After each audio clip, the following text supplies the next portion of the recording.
아들, 이젠 네가 책을 읽어보렴. 아책TV. 오늘 읽어줄 책은 나미야 잡화점의 기적이야.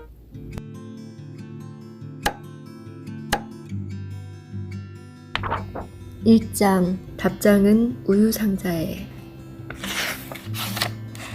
그 폐가로 가자는 말을 처음 꺼낸 건 쇼타였다. 아주 괜찮은 헌집이 있다고 했다. 아주 괜찮은 헌집이라니 그게 말이 되냐? 몸집도 작은 데다 얼굴에 아직도 어린 티가 남아있는 쇼타를 내려다보며 아시아는 말했다. 글쎄, 아주 괜찮은 집이라니까. 우리가 숨기에 딱 좋단 말이야. 사전조사를 나갔을 때 우연히 발견한 곳이야. 진짜로 그 집을 써먹게 될 줄은 상상도 못했지만. 너희한테 미안하다. 고에이가 큼직한 몸을 움츠리며 말했다. 설마 이런 위급한 때 차 배터리가 나갈 줄은 몰랐어. 아시아는 한숨을 내쉬었다. 이제 와서 그런 소리 해봤자 무슨 소용이냐? 그나저나 어떻게 된 건지 모르겠네. 여기 올 때까지는 아무 문제가 없었어. 깜빡 잊고 라이트를 계속 켜놓은 것도 아니고. 수명이 다 된 거야. 쇼타가 또랑또랑하게 말했다. 주행거리 좀 봐라. 10만 킬로가 넘었잖아. 사람 늙는 거하고 똑같아. 숨이 깔딱깔딱 하던 참에 여기까지 달리고는 꼴깍 사망하신 거지. 그러니까 훔치려면 새 차를 훔치라고 내가 말했지? 고에이는 팔짱을 끼고 끙 신음소리를 냈다. 새 차는 도난방지 장치가 빵빵하잖아. 야, 됐어. 아시아가 손을 내주었다. 쇼타, 그 헌집이라는 데는 여기서 가깝냐? 쇼타가 고개를 갸우뚱했다. 서둘러 가면 20분쯤? 그럼 가자. 네가 앞장서. 그건 좋은데 이 차는 어쩌지? 여기 세워놓고 가도 괜찮아? 아시아는 주위를 둘러보았다. 그들이 서 있는 곳은 주택가 한복판의 임대 주차장이었다. 빈 공간이 있어서 일단 그곳에 주차한 것인데 원래 이곳을 빌린 사람이 알게 되면 틀림없이 경찰에 신고할 터였다. 괜찮지는 않지만 차가 움직이지 않으니 어쩔 수 없잖아. 너희들 맨손으로는 아무 데도 안 만졌지? 그렇다면 이 차 때문에 꼬리가 잡힐 일은 없어. 완전히 운을 하늘에 맡기는 거네. 그럼 무슨 다른 좋은 방법 있어? 아니, 잠깐 확인해 본 거야. 오케이, 그럼 다들 따라와. 쇼타가 가볍게 걸음을 옮기는지라 아시아는 그 뒤를 따라갔다. 오른손에 든 가방이 묵직했다. 고에이가 옆에 와서 나란히 섰다. 아시아, 택시 타고 가면 안 될까? 조금만 더 가면 큰 길이야. 거기라면 빈 택시가 있을 것 같은데. 아시아는 코웃음을 쳤다. 이 시간에 이런 곳에서 수상쩍은 남자 셋이 택시를 탔다가는 틀림없이 운전기사가 우리 얼굴을 기억할걸? 우리를 쏙 빼닮은 몽타주가 퍼지면 완전 인생 종치는 거야. 택시기사가 우리 얼굴을 그렇게 찬찬히 볼까? 찬찬히 보는 사람이면 어쩔 건데, 찬찬히도 아니고 흘끗 쳐다보고는 얼굴을 기억해버리는 재주가 있는 사람이면 어쩔 거냐고. 고에이는 그만 입을 꾹 다물고 걸어가다가 작은 소리로 사과했다. 미안해. 됐어. 아무 말 말고 가기나 해. 약간 높은 지대의 주택가를 세 사람은 걸어갔다. 시각은 오전 2시를 조금 넘어선 참이었다. 비슷비슷한 모양새의 집들이 늘어서 있었지만 불 켜진 창문은 거의 없었다. 하지만 방심할 수는 없었다. 자칫 큰 소리로 얘기하다가 누군가 듣기라도 하면 한밤중에 수상한 남자들이 지나갔다고 경찰에 말해버릴 우려가 있었다. 아시아로서는 경찰이 범인들은 범행 현장에서 차를 타고 도주했다고 생각해줬으면 하는 바람이 있었다. 물론 그러려면 저 훔친 자동차가 당장은 발견되지 않는다는 전제 조건이 필요하다. 처음에는 완만한 비탈길이었는데 잠시 걷다 보니 그 경사가 점점 심해지는 것 같았다. 그와 동시에 민가가 띄엄띄엄해졌다. 어디까지 가야 해? 고에이가 허헉거리며 물었다. 조금만 더 가면 된다고 쇼타는 짧게 대답했다. 실제로 잠깐 더 올라간 뒤에 쇼타는 걸음을 멈췄다. 옆에 집 한 채가 있었다. 그리 크지 않은 점포 겸 주택이었다. 살림채 쪽은 옛날식 목조 건물이고 정면 폭이 3-4m쯤 되는 점포는 셔터 문이 닫혀 있었다. 셔터에는 우편함이 하나 붙어 있을 뿐 아무것도 적혀 있지 않았다. 옆은 창고 겸 주차장으로 쓰인 것으로 보이는 허름한 건물이었다. 아시아가 여기냐고 물었다. 글쎄, 쇼타는 지브를 올려다보며 고개를 갸웃갸웃했다. 여기였던 것 같은데. 여기였던 같다니. 뭔 소리야? 아니란 거야? 아니, 여기 맞아. 근데 어쩐지 지난번에 왔을 때하고 느낌이 좀 달라. 훨씬 더 새 집이었던 것 같은데. 그때는 낮에 왔겠지. 그래서 그런 거 아니야?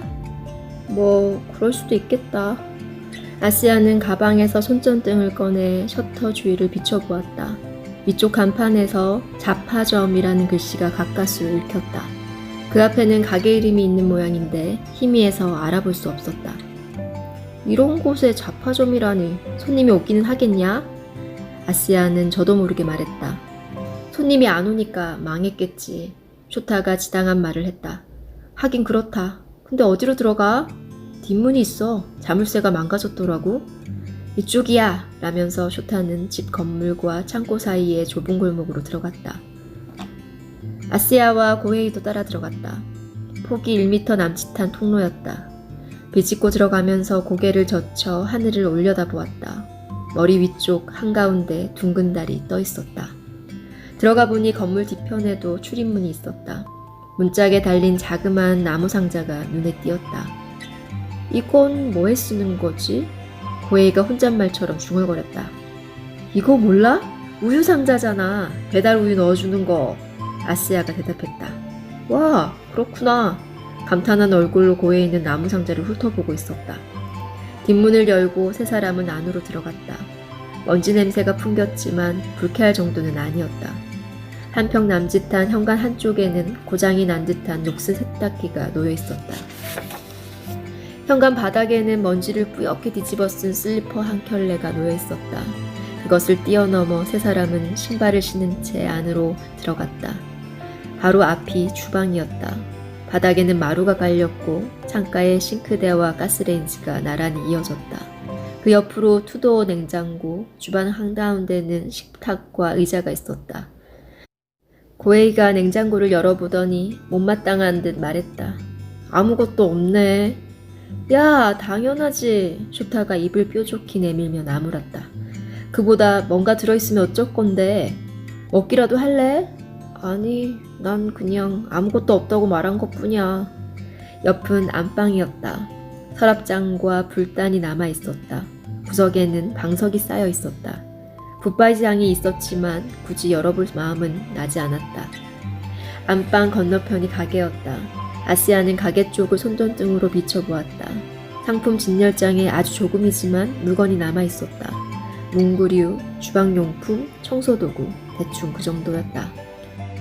와우! 빙고! 불단 서랍을 살펴보던 쇼타가 말했다. 양초가 있어. 이걸로 불빛은 확보했다.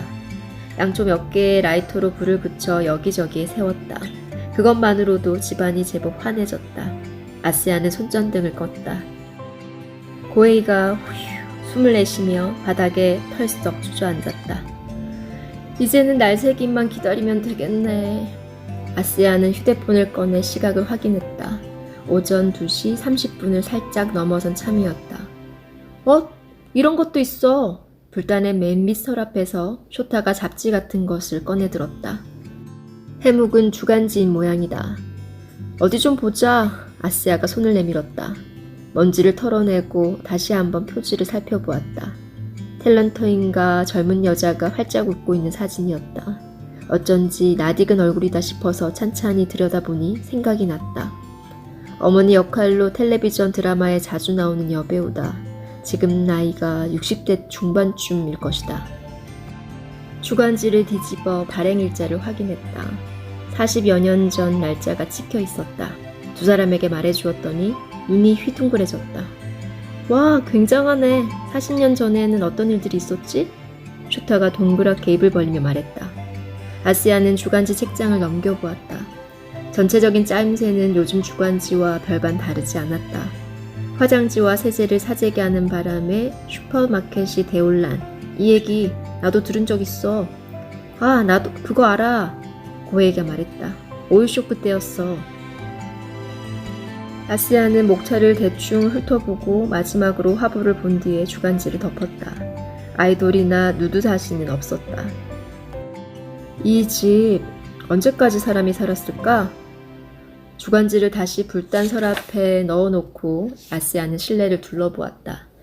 가게에 물건도 좀 남아있고 냉장고에 세탁기도 있어. 급하게 이사간 듯한 느낌인데? 한밤중에 몰래 내뺐을 거야. 틀림없어. 쇼타가 단언했다. 손님이 안 오니까 빚이 자꾸 쌓였다.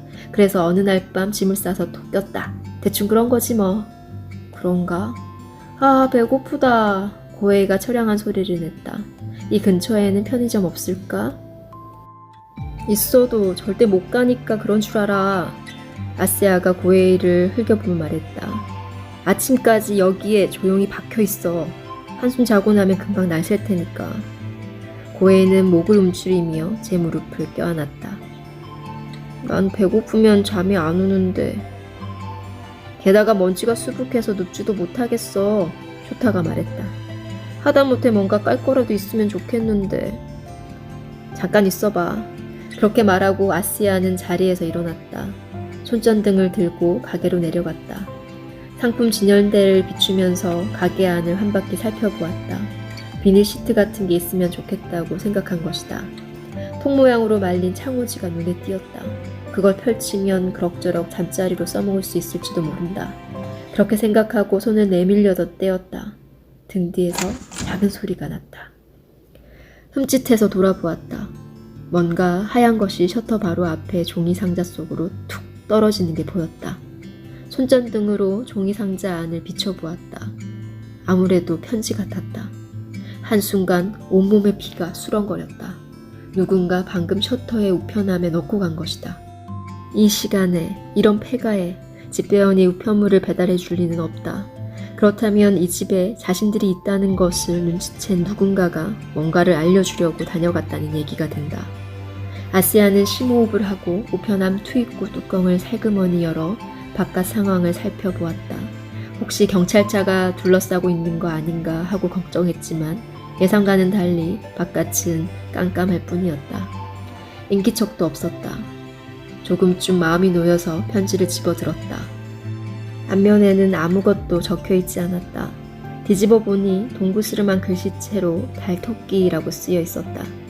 그 편지를 들고 안방으로 돌아왔다. 두 사람에게 보여줬더니 둘 다 으스스하다는 표정이었다. 무슨 편지래? 전부터 거기 있었던 거 아냐? 쇼타가 말했다. 아냐, 누군가 방금 집어넣고 갔어. 우편함에서 떨어지는 걸 내 눈으로 똑똑히 봤으니까 틀림없어. 게다가 이 봉투 좀 봐. 새 거잖아.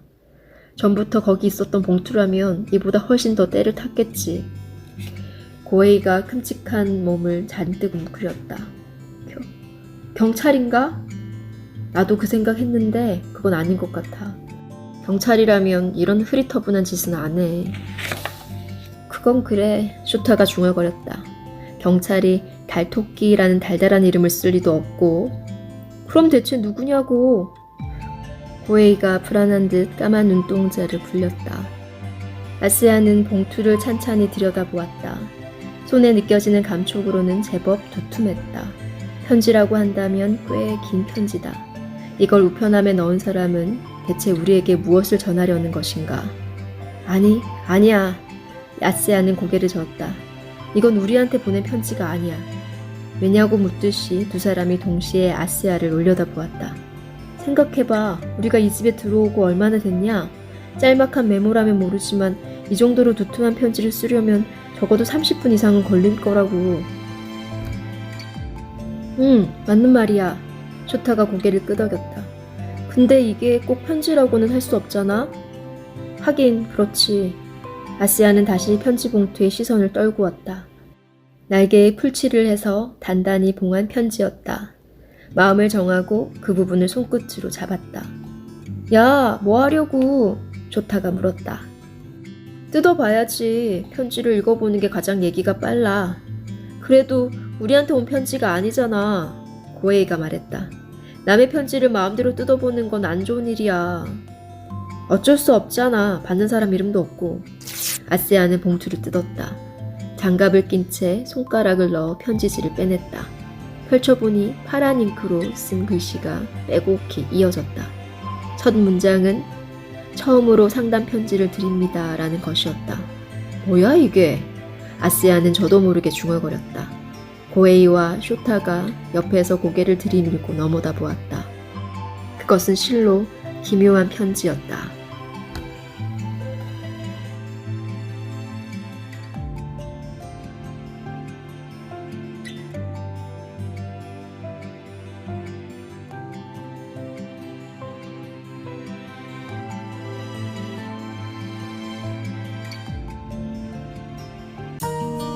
아들, 재밌었니?